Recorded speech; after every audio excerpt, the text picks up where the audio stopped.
Saat kita mendengar nama Paris Saint-Germain, yang terlintas di kepala kita bukan taktik, bukan sejarah, tapi nama-nama besar seperti Neymar, Il y a 2 Angevins, cette fois face à lui. Oh Neymar, oh ce qu'il a tenté. Messi, Ancora Messi, gol, gol, gol, gol. dan Mbappe. Mbappe lines one up and Mbappe. Tiga superstar yang menjadikan PSG bukan sekedar klub, tapi fenomena global. Namun di balik superstar itu, ada kisah yang lebih dalam.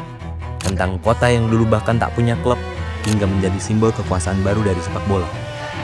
PSG bukan lahir dari tradisi. PSG adalah hasil dari ambisi dan uang yang seolah-olah tak ada batasnya. Tapi kisah ini bukan hanya soal kekayaan. Ini adalah tentang identitas, tentang bagaimana sebuah klub yang dibentuk dari nol akhirnya menciptakan sejarahnya sendiri. Welcome to my channel, and this is the story about Paris Saint-Germain.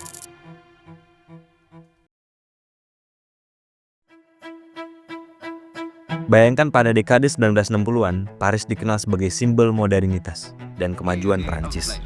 Kota ini punya segalanya, dari museum kelas, film, arsitektur bersejarah, elit politik, dan tentu saja adalah mode. Tapi ada satu hal yang Paris itu nggak punya, yaitu adalah klub sepak bola. Sementara kota-kota seperti Saint-Étienne, Marseille, Reims, dan bahkan Bordeaux memiliki klub yang berkompetisi dan sukses di Liga Utama Prancis. Paris tidak punya perwakilan yang kuat di Divisi 1. Padahal, sebagai ibu kota negara, Paris seharusnya punya klub besar yang menjadi wajah nasional seperti Real Madrid untuk Spanyol ataupun Bayern Munchen untuk Jerman. Lalu pada dekade ini, Paris memiliki gagasan yang terlalu ambisius, yaitu menciptakan entitas yang mencoba menjawab tantangan ini, yaitu adalah Paris Football Club atau Paris FC. Klub ini lahir dengan tujuan serupa, membangun tim besar Paris dari nol, tapi terlalu cepat ingin tampil di papan atas, tanpa pondasi olahraga yang kokoh. Paris FC punya nama, punya ambisi. Namanya nggak naik, nadinya nihil. Mereka gagal naik kasta paling atas dan kehilangan daya tariknya. Maka ketika muncul ide penggabungan dengan Stade Saint-Germain, klub yang terletak di pinggiran barat Paris, inilah jalan keluar yang logis untuk Paris FC. Di sini Paris FC akan memberikan branding dan visi ibu kota, sementara Stade Saint-Germain menyumbang infrastruktur dan tim. Akhirnya pada 12 Agustus 1970, keduanya resmi digabungkan menjadi Paris Saint-Germain Football Club atau yang kita kenal sebagai PSG. Klub ini lahir dari dukungan keuangan tokoh bisnis, elit politik Paris, dan dukungan penuh dari 20.000 fans melalui crowdfunding.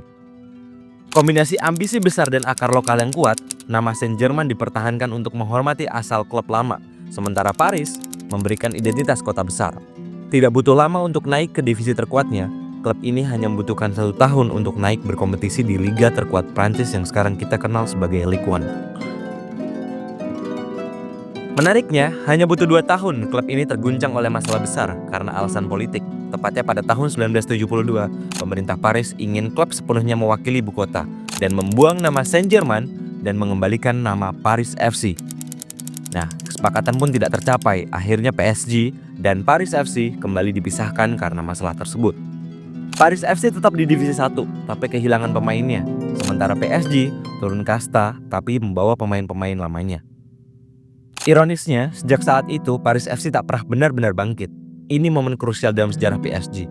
Mereka memilih independensi daripada fasilitas instan. Mereka turun kasta, tapi mempertahankan idealismenya.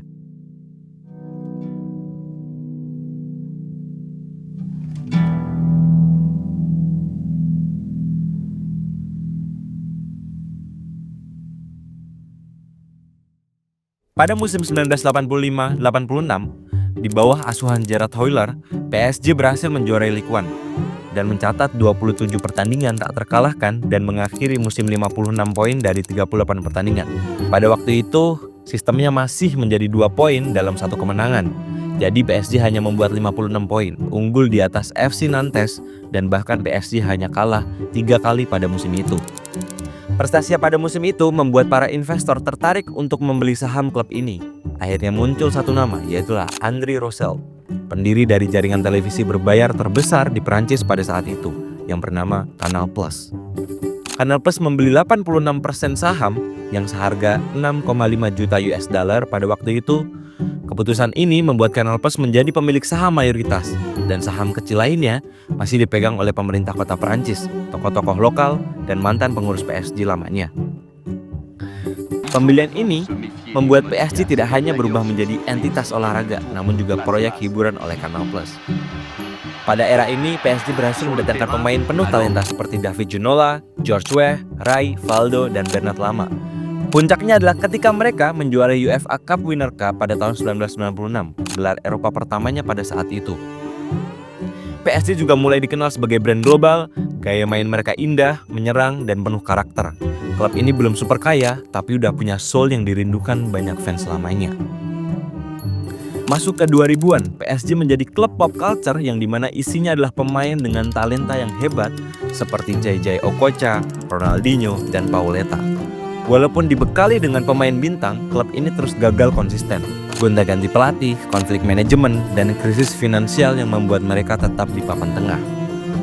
Akhirnya pada tahun 2011, PSG dibeli oleh QSI atau kepanjangannya adalah Qatar Sport Investment yang tujuannya sangat ambisius, menjadikan PSG menjadi klub paling glamor dan kompetitif di dunia.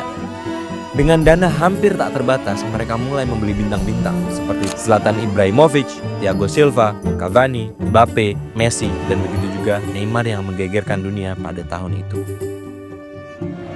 PSG berubah total dari klub Prancis yang menjadi brand global. Mereka seolah-olah punya visi, kekuatan finansial, dan stadion modern. Tapi mimpi terbesar mereka juga belum tercapai, yaitu adalah menjuarai Liga Champions. Menang di dalam negeri, kalah di Eropa.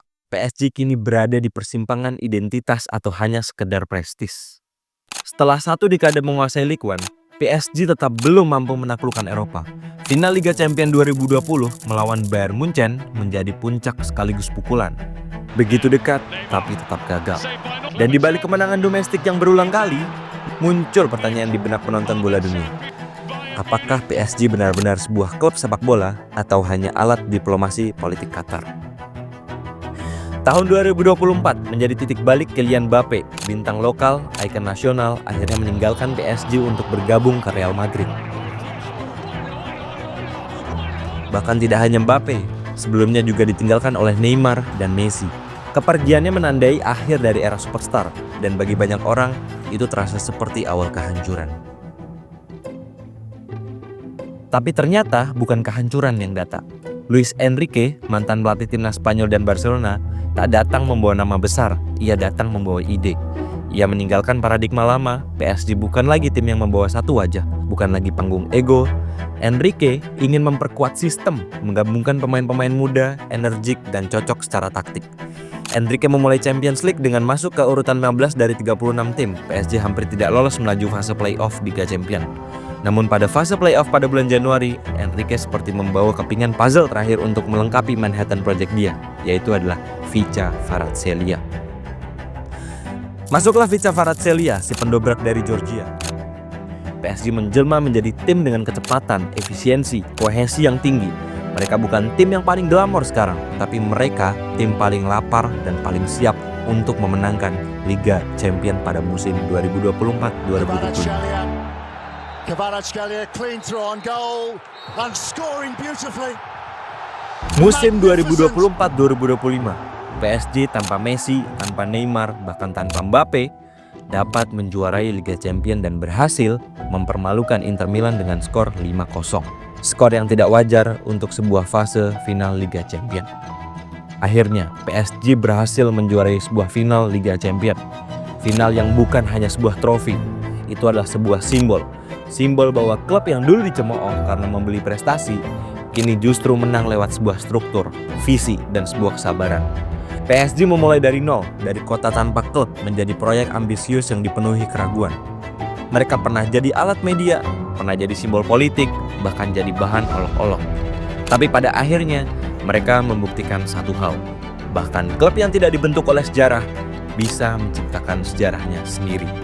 Dari proyek negara menjadi simbol kebangkitan sepak bola modern Prancis. Thank you for watching, and this is the end of the story. Don't forget to like, comment, and subscribe. See you on the next video, guys.